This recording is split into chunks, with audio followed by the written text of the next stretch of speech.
Ich hoffe, der geht, weil hier ist die Internetverbindung wieder schlecht.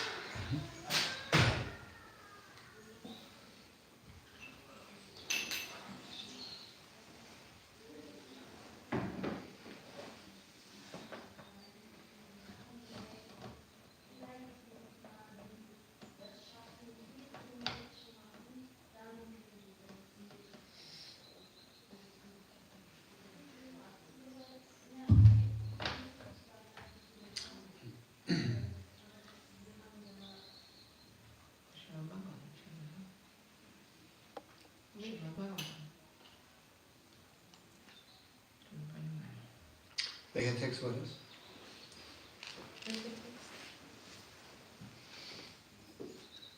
Ach so, ist einfach wieder frei. Ne? Ja, du kannst auch dort weitermachen, wo du gestern. Also hier haben wir. Ja, okay.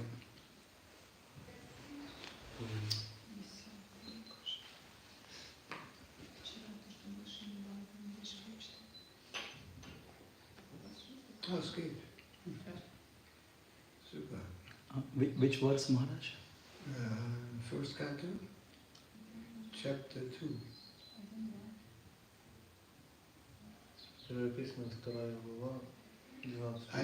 I gave a class with 12. 12 to 12. yesterday's No, 12. yeah. Yeah. 12, okay.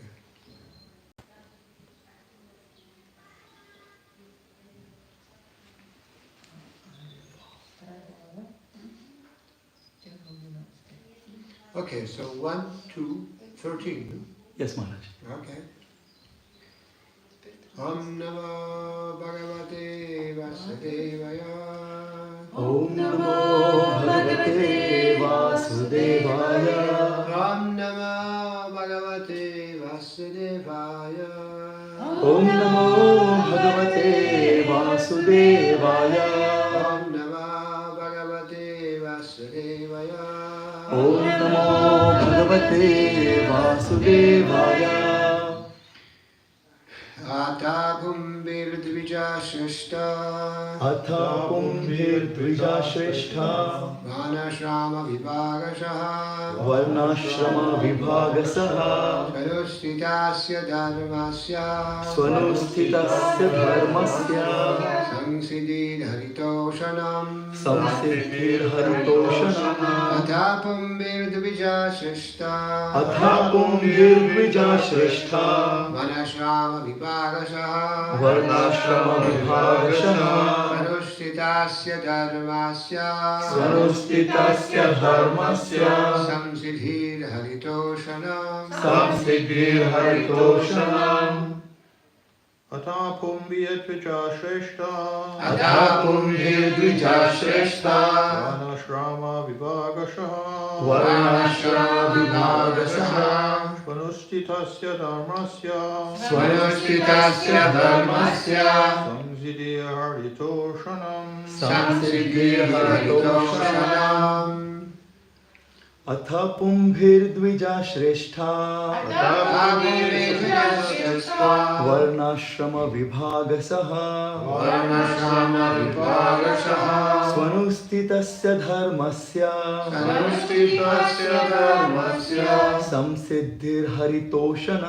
Samsiddhir haritoshanam.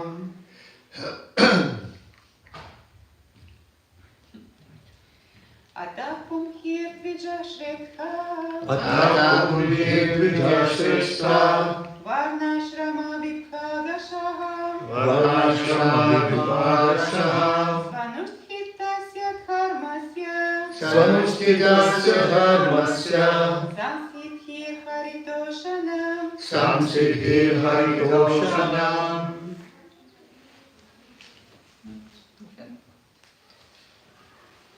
Atha Pumbhir Dvija Shrestha.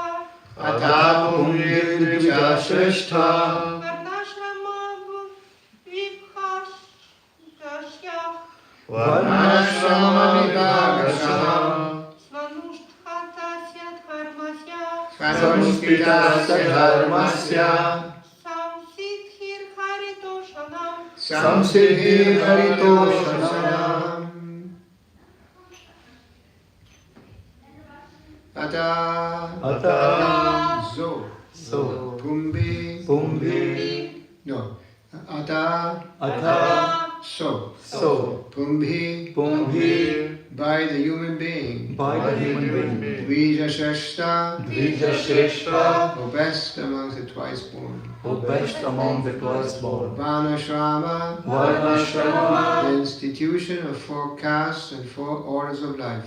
The institution of 4 castes and 4 orders of life. Vibhagasha. Vibhagasha. By the division of. By the division of. Svanashtritasya. Svanashtritasya. One's own prescribed duties. Of one's own prescribed duties. Dharmasya. Dharmasya. Occupational. Occupational. Samsiddhi. Samsiddhi. The highest perfection. The highest perfection. Hari. Hari. The personality of Godhead. The personality of Godhead. Toshanam. Toshanam. Pleasing. Pleasing. Translation.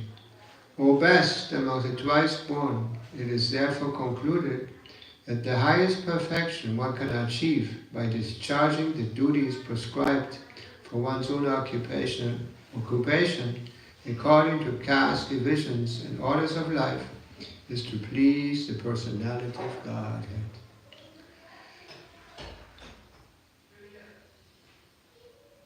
In South America we have the custom that we always repeat the verse together. Yes. You heard that before? In India they do that too? Sometimes, Maharaj, yes. So let's repeat.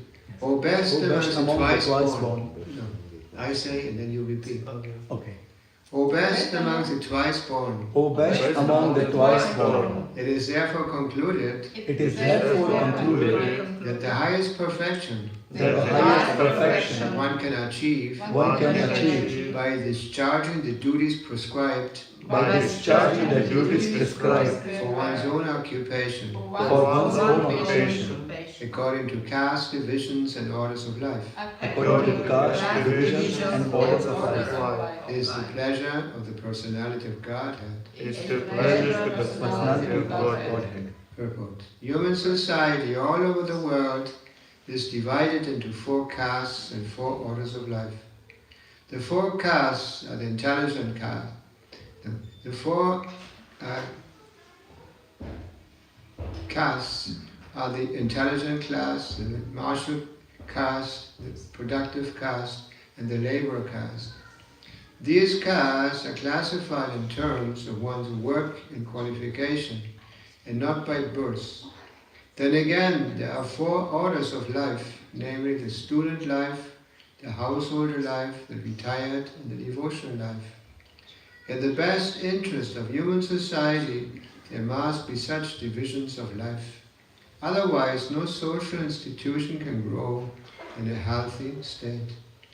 And in each and every one of the above-mentioned divisions of life, the aim must be to please the supreme authority of the Supreme Personality of Godhead.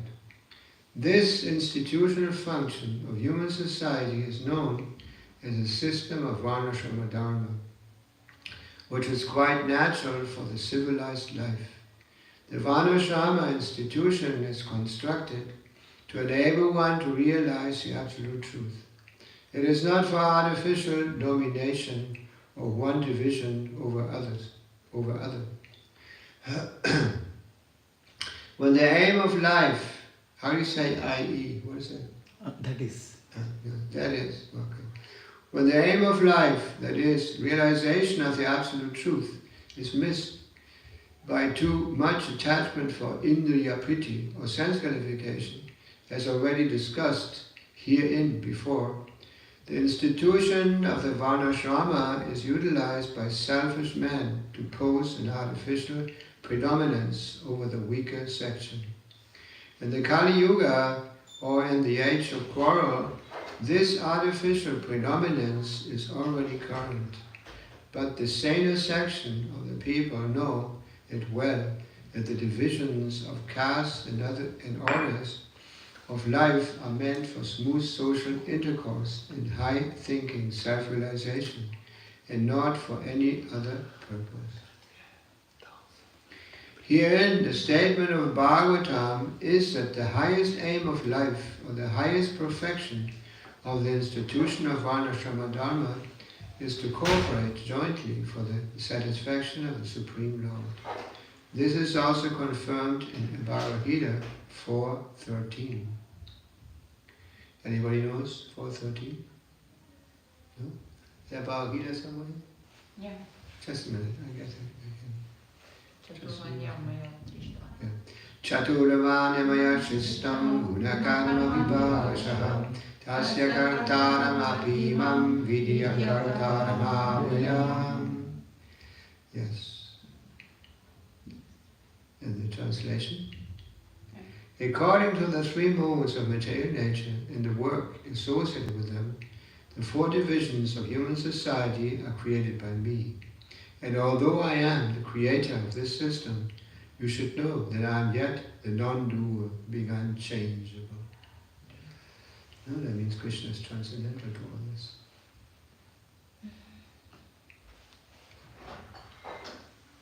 Oh, at the purport, yeah, that's the end of the purport. So we read it again.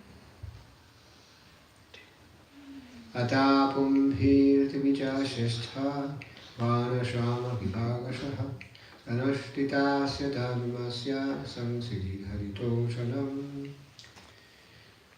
O best among the twice born, it is therefore concluded that the highest perfection one can achieve by discharging the duties prescribed for one's own occupation according to caste divisions and orders of life is to please the personality of God.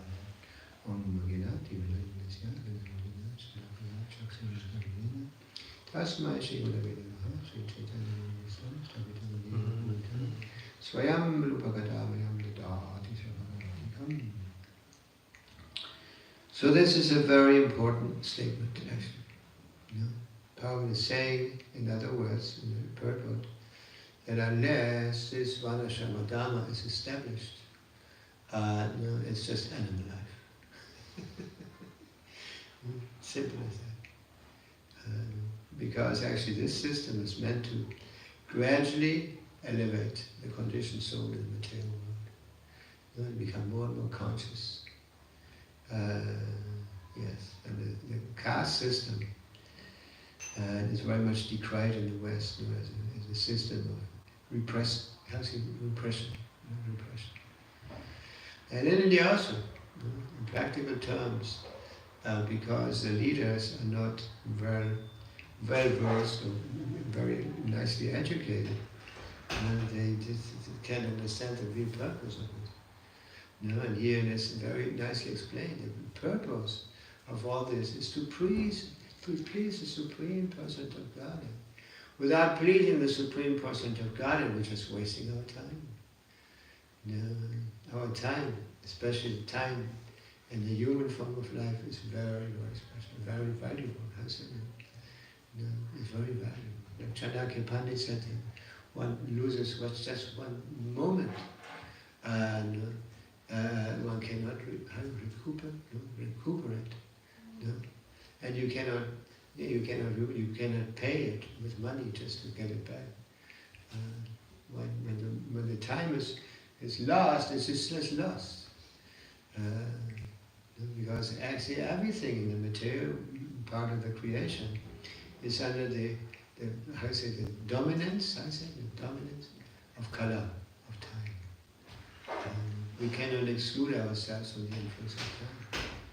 Whereas in the spiritual world, it says that the time is only perceived by its absence. What is the exact expression of how Prabhupada said it? Yeah. Anyway, so time is very, very valuable, especially when we have a human form of life, human body, and we should learn how to utilize time properly.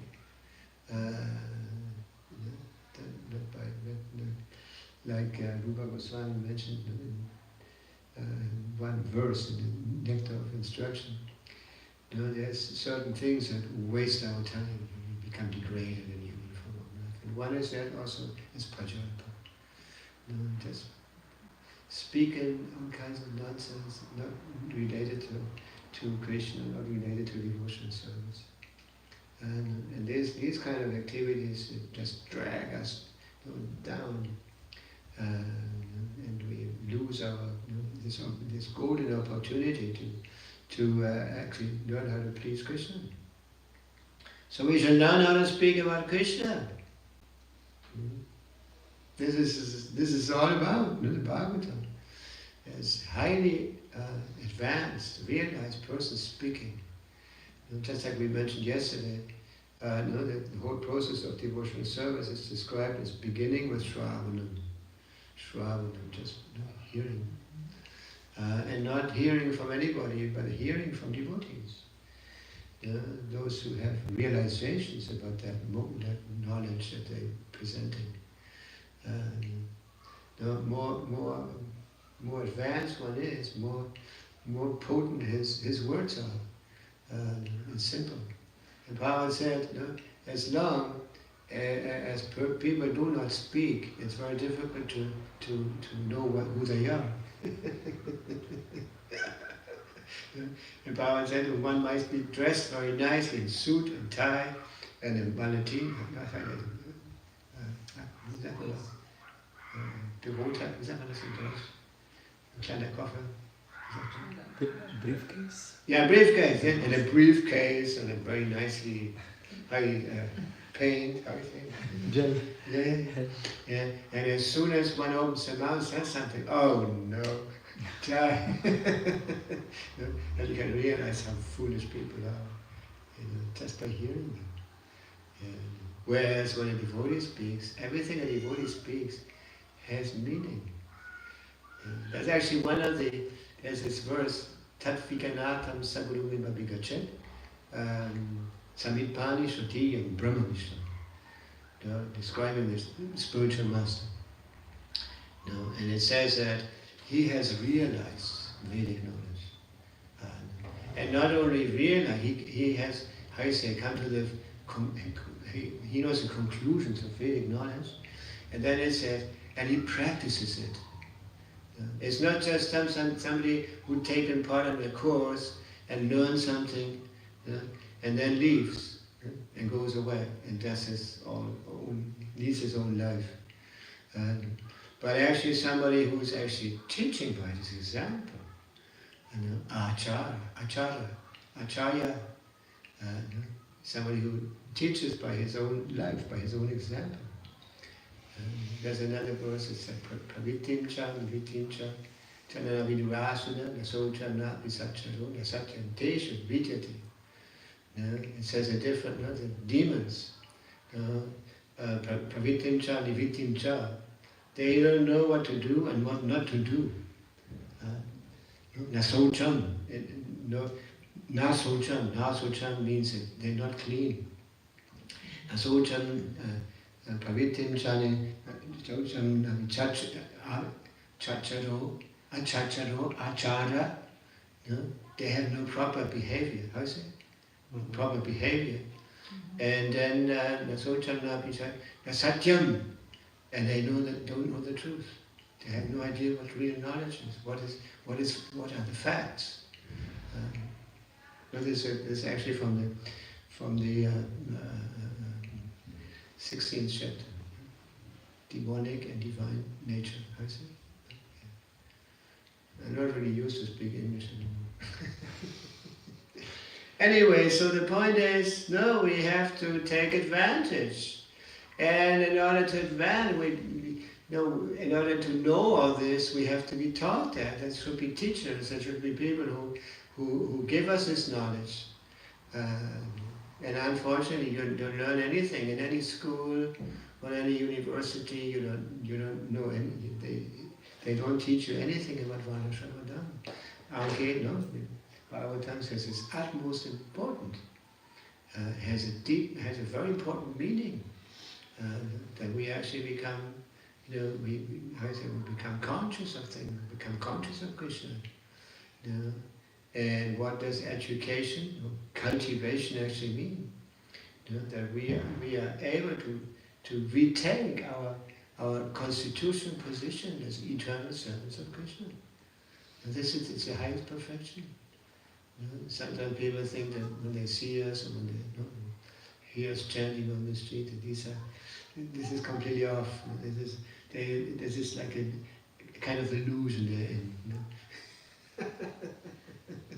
But it's the other way around. They are an illusion. The devotees are the ones who actually know. They have knowledge. They have perfect knowledge.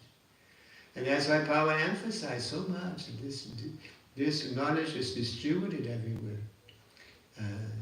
Distributed, like I mentioned yesterday, sometimes when people come to the program on Sundays or something, they hear devotees speak, or a class, and actually it's natural that they just forget everything. They forget everything. And that's why Prabhupada put so much emphasis on the books, that they have books at home. How many Bhagavatams went out yesterday? Everybody know? I signed one Bhagavatam. One set? One set.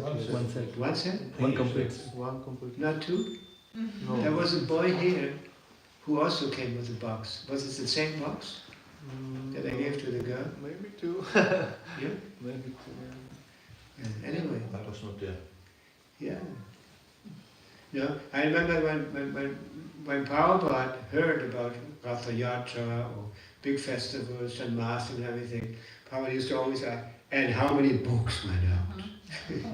And when the devotee said, so many books, now your program, now your festival was a success. I had the same experience once. We were smuggling books to Poland at one point when it was communist still.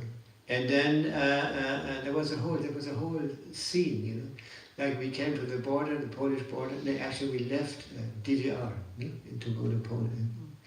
And so they started searching our van. And the guy came in, he even knocked, we had hidden books in the side panels and the doors and the ceiling and everywhere. The guy came in actually beaten on the panels, but somehow he didn't notice anything. And then whenever we went to Poland, you couldn't buy any fruit or vegetables. They're all sold in cans. Very horrible. And so we used to take as much as we could. Bread and everything. We couldn't buy any bread there because we heard that they put something from the slaughterhouse in the breads and all this. Anyway, so we had a big box with fruit and bread and everything. But on the bottom we had hidden books. So the guy started looking and he went into this box with his hand and touched the floor where the books were. And he said, "What is this?" And when he said that, I took a pair of kartas and I said, "Tavakara Kamala Barenaga Harbu." And it was so intense, I was traveling with Nikhilanda at that point. And Nikhilanda also, we were in anxiety, we chanted, "Tavakara Kamala Barenaga." And the guy looked at it, what is going on here? And more police came. They was, what is going on there? And we chatted for a while, and then we stopped. And then they said, "Very nice, okay." They left the cars. So then I wrote a letter to Srila Prabhupada telling him about the incident. And then Prabhupada answered, "Yes, Maya has covered the police." Has covered the police. And then he said, "Now that you had brought books, now your preaching will be successful." We had gone there many times where we always full of anxiety to take. We never took books because we knew they found a book sometime and they threw it in the shredder. How you say? Shredder. In this machine that makes it 1,000 pieces. And all newspapers or something like that, they always threw it in the shredder.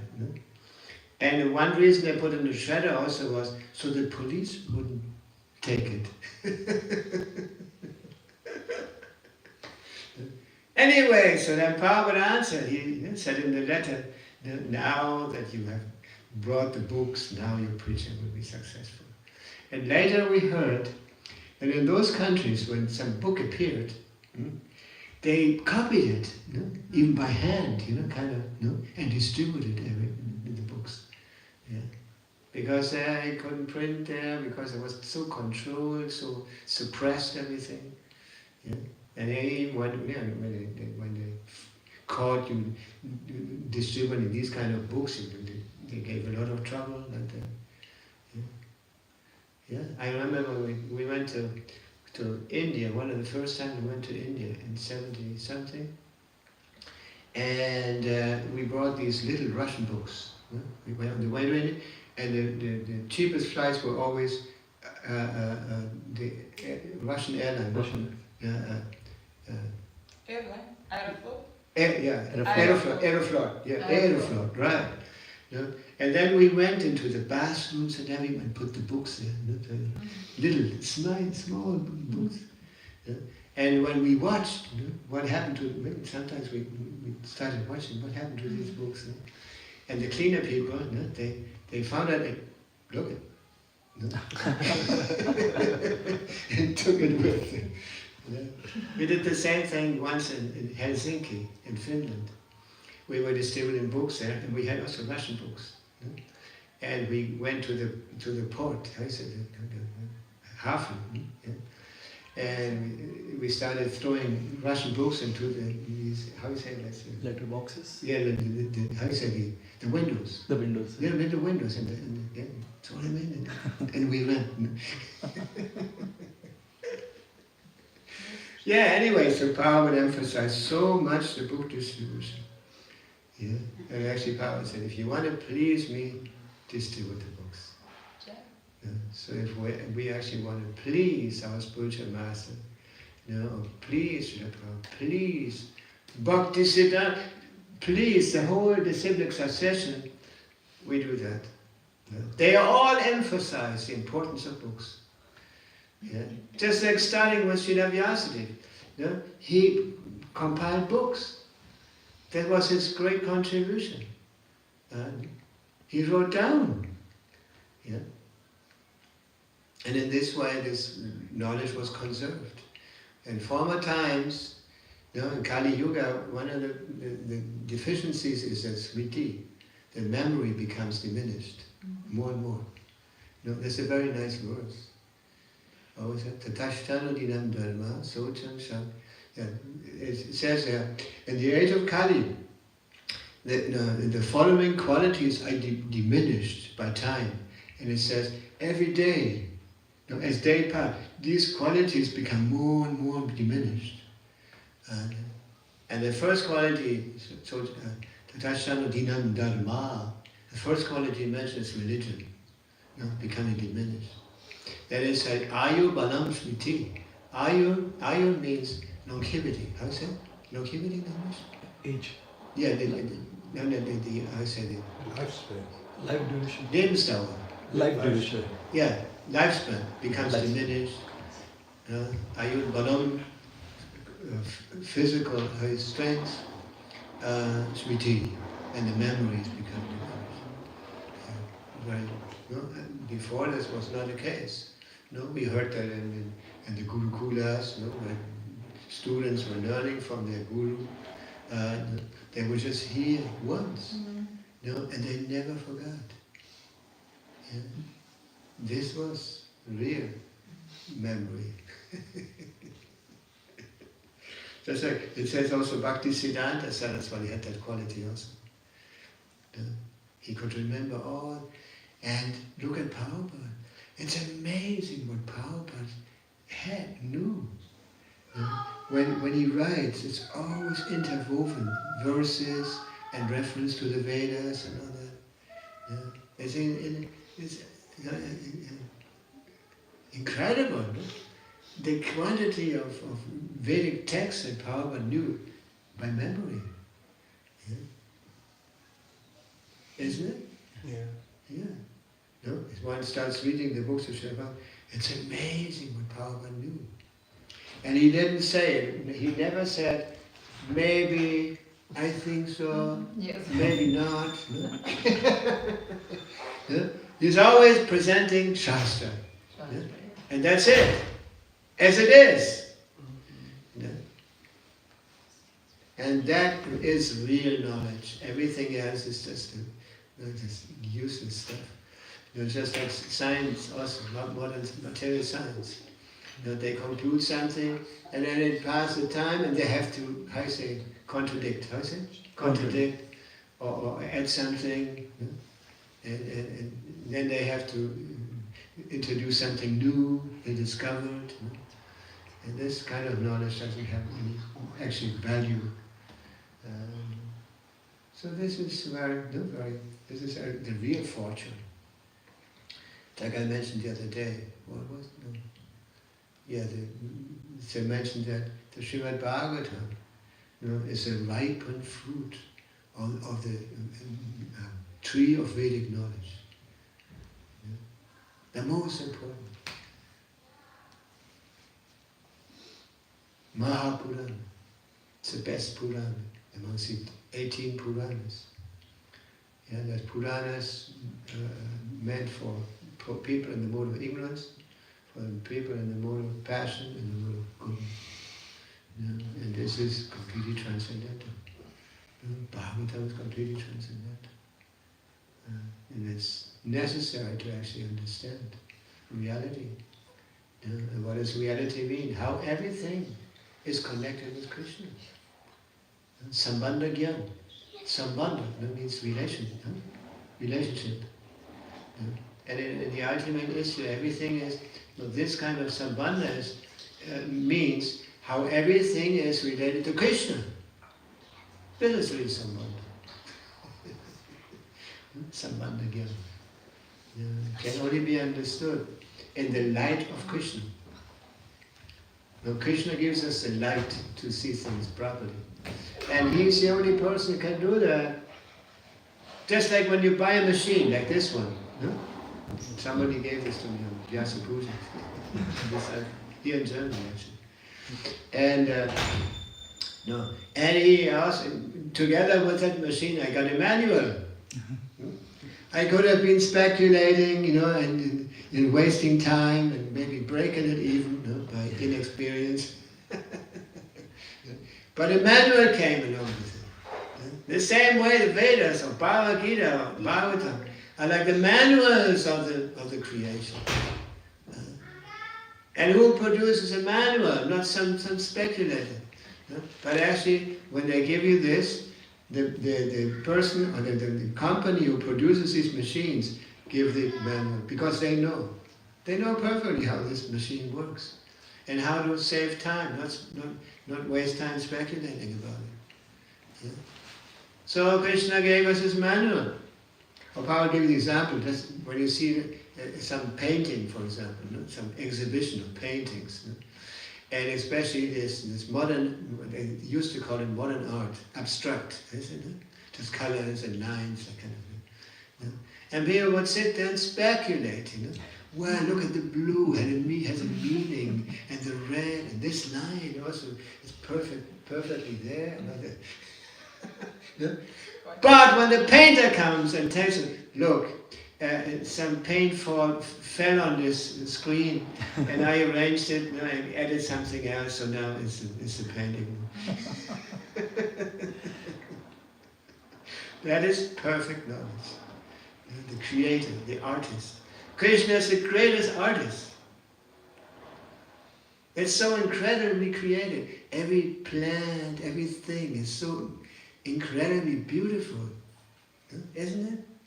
Why people are so much, they're attracted by the flowers and all that.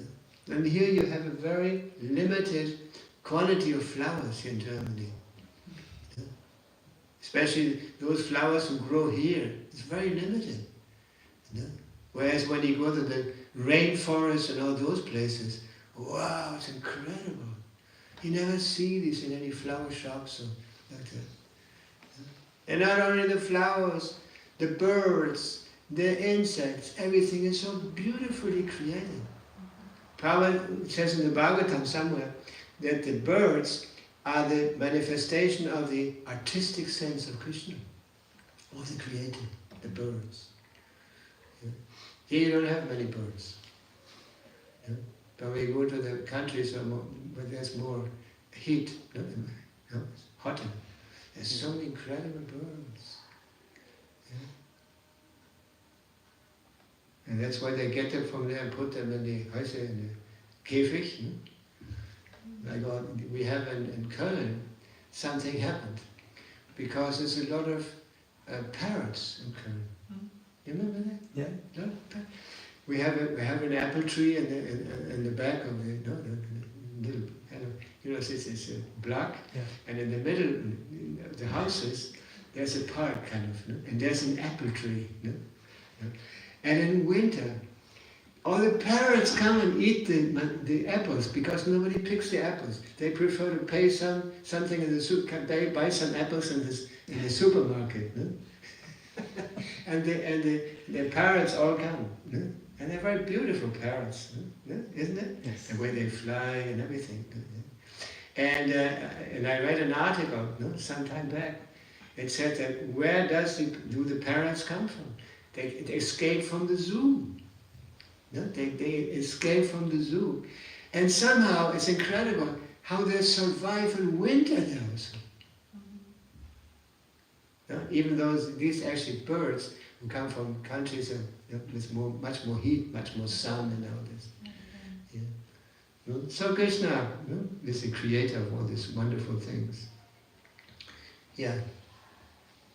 And if we want to understand things properly, we better listen to the manual that Krishna gave us. Hare Krishna. Any questions? Thank you very much. Thank you, Maharaj. Maharaj, as I understood, Varnashram means like 4 ashram, as you said. So student life, married life, and Vanaprastha and sannyas. So in today's age, like myself including, so we are bachelors. We are neither proper brahmachari with proper saffron You're not dress. proper grihasthas. Yes, Maharaj. Yeah. So I noticed that the young Indians, many of the young Indians I knew or know, there comes a time when the parents call them back and they have a wife for them. And these young lads, they have never seen their girl. This is a very good system. Yeah? Prabhupada says in the Bhagavatam that because young people have no experience in life. They don't know what it is like to live for some time in the material world and to lead family life like that. So they select very carefully the boy and the girl. And they make their astrological calculations also to see if they're compatible and all that. Yeah. Just like the example with what was the mother of Kapila? Devahuti. Like Devahuti. Yeah. No? She was a princess. No? And she had heard about the qualities of Kadama Muni. She had never seen him, but she heard of his incredible qualities. And she wanted to be his wife. And so she expressed it to her father, who was, like I said, he was a king. So they went. And the king went and offered his daughter to Kadama Muni. He was a great, yogi. Practiced so many austerities in her, and he was naturally, because of that, he was, decorated with incredible qualities. That's why she wanted to marry him. And Prabhupada mentioned the purport, he said, this is exactly what I said. No, this is very important that the girls and the boys are selected properly, to form, couples. Form the couples. Nowadays it's all based on Sanskrit education. Sanskrit education. And you're young for some time, some limited time. The girls are beautiful when they're young, and they become uglier and uglier. It's a fact. This is a fact. Yeah. Nobody becomes attracted to an old lady. No, isn't it? No, the young boys looked at you a lot when you were young. Now nobody looks at you anymore. Oh Krishna, sorry. Prabhupada himself said in one incident, he said, when you get old, you get ugly, just like me, Prabhupada said. This is the Varnashram Dharma system. Yeah? And everything is done very nicely on the basis of Shastra, on the basis of knowledge and everything. You know? Like who went back again now to get married? One Indian boy In Cologne? Köln, yeah. Many, It always comes a time. We have a lot of Indians in Panama. In Panama they have a big free zone, how is it? Free zone? Where they come from all over the world to do their business. They don't have to pay taxes. And there's a lot of Indians. And what they usually do, the big rich families, businessmen, they send their young boys to these places like Panama and all this, and also to get into it, kind of. Like that. And there's a lot of devotees there, because they're Sindhis. Sindhis normally are Vaishnavas. Mm-hmm. And the best business people, I heard in India, Mm-hmm. Sindhis. And then there comes a time when they go back, they call back, and they get married, they come back, and the ladies are normally very nice, cooperate a lot. They also been trained by their family how to attend the husband and all that. It's a completely different culture. And you never hear that there's a divorce or something like that. Actually, I heard that the term divorce doesn't exist in Vedic literature. Doesn't exist. Now we're living in Kali Yuga, and Kali Yuga is completely degraded more and more. Just like here in Germany, the Schröder, the former Bundeskanzler, he was married like 4 or 5 times. He had 4 or 5 different wives. That is completely degraded from the point of Vedic culture, isn't it? Yeah. But he's elected because Pavel used to say democracy. No, actually, Pavel said that when a lot of asses vote, they elect the biggest ass. Wenn viele Esel wählen, dann wählen sie den größten Esel. And this is actually what is democracy. Yeah. But it's a next best to monarchy. Pavel used to say that. Just like Pavel went to America. Yeah, he went to America. If Pavel would have come to Germany, I don't think anything would have happened. They would have just kicked him out. I could imagine Pavel going to Africa, to any of those places. Or go to South America. In South America at that time there were all military dictatorships in South America. Yeah. What to speak of going to a communist country at that time. There were still the communist countries when Pavel came to the West. But he went to America. And America has one very good quality actually. They're very respectful with religion. I see. All kinds of religions are respected. And that's why they have a long history. All the persecuted religions, they went to America. Mm-hmm. In South America and also North America, there's Amish, and there is Mennonites. Mm-hmm. They actually came from Germany originally. They were persecuted. Mm-hmm. Like the Mennonites, they were living close to the Dutch border. I say in Germany. Yeah. And they still speak German. Mm-hmm. They have their community in South America, and Canada, and America, like that. Yeah. And they still function.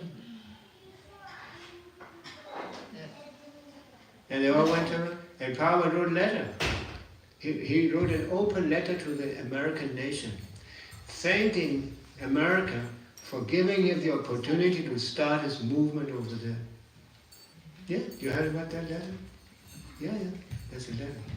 Just like an open letter also to Gandhi, there's also an open letter power to the American nation. Hare Krishna.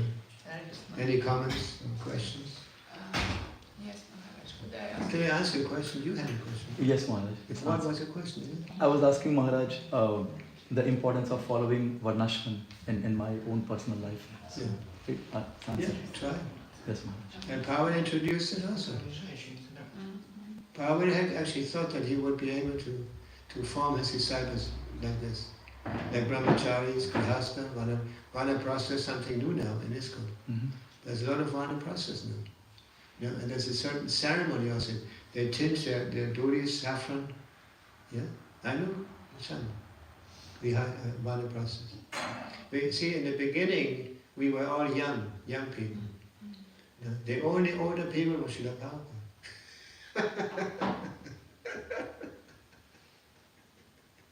Yeah. And that's why a reporter asked Srila Prabhupada once, why are your followers are all young? And Prabhupada said, because they're more intelligent.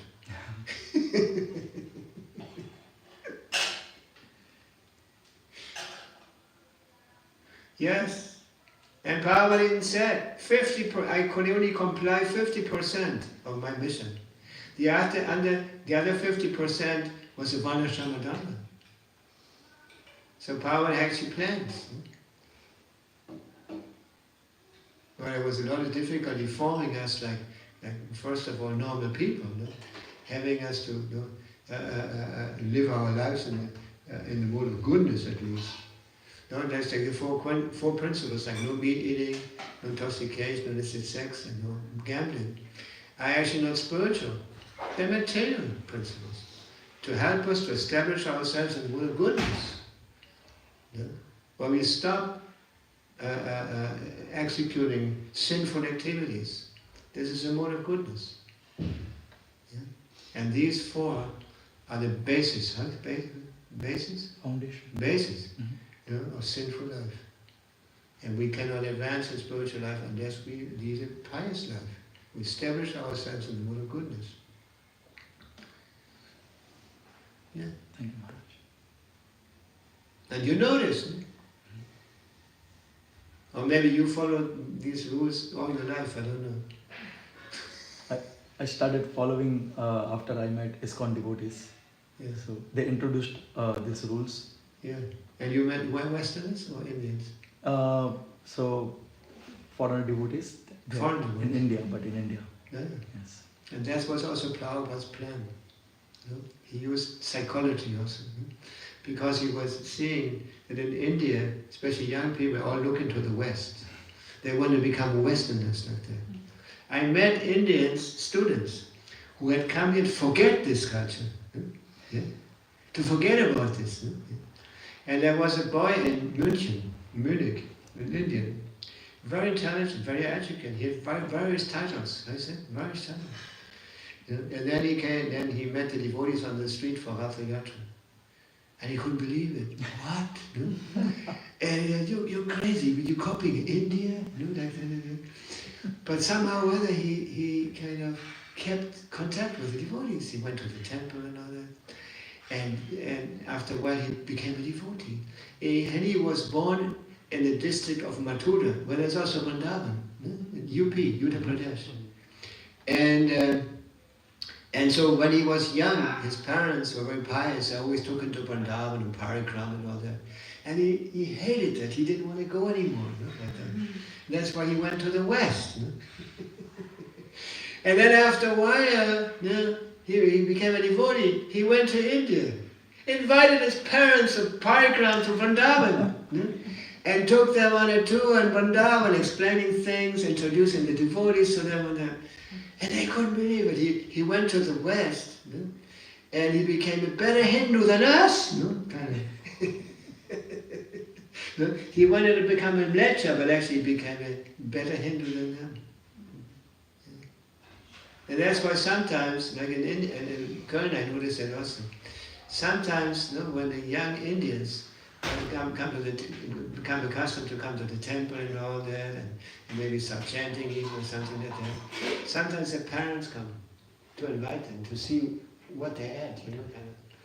And they can't believe, wow, he's going to the temple, he's chanting Hare Krishna, follows the principles.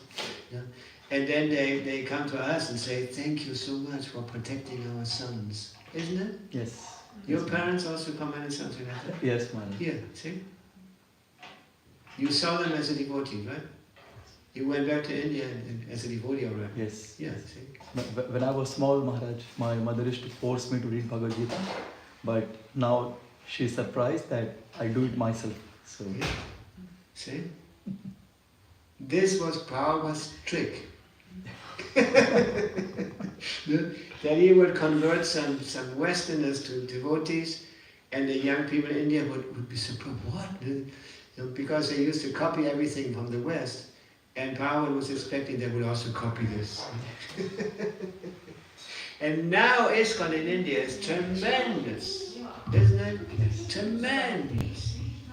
They even have rules, they can maintain rules, incredible rules. That you cannot, they can, because so many young people are coming, wanting to become devotees in India. No, the ISKCON has decided that they cannot move directly into the temple. But they put conditions. They say, first you have to finish your academic study, and then you can move in. Yeah. I noticed that because at one point at the GBC meetings, they were always sending us papers to read, and they employed bhaktas, kind of dressed in yellow, Yes. yellow. Yes. And then I once asked one of these, looked very intelligent, and I said, oh, what's your name? And who's your guru? And he said, no, I'm not initiated. Why not? And he said, no, I have to, the condition is, if I want to be initiated, I first have to finish my academic studies. Yeah. In the West, it's completely different, When somebody new comes, no matter how he's at, kind of, yeah, come in, take prasad, and stay overnight. Isn't it?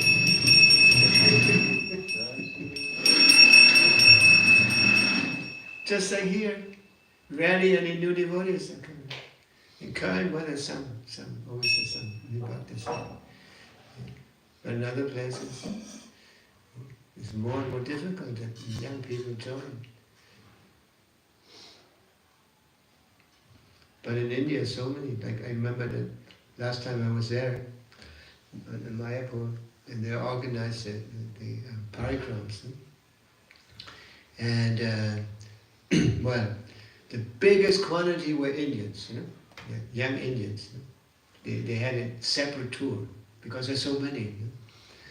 Then they had another tour for the Russians, because there are also many. Even in Mayapur, many Russians are living there. And the third group, the rest of the world. A few Germans and a few French, a few, how you say, from Brazil or something like that. South Africa. Huh? South Africa. South Africa. Africa. South Africa. Yeah, South Africa. Yeah. And there's also Chinese now. They always come. They're mostly ladies, the Chinese. Chinese people. They're more pious, it seems. Srila Prabhupada ki Jai.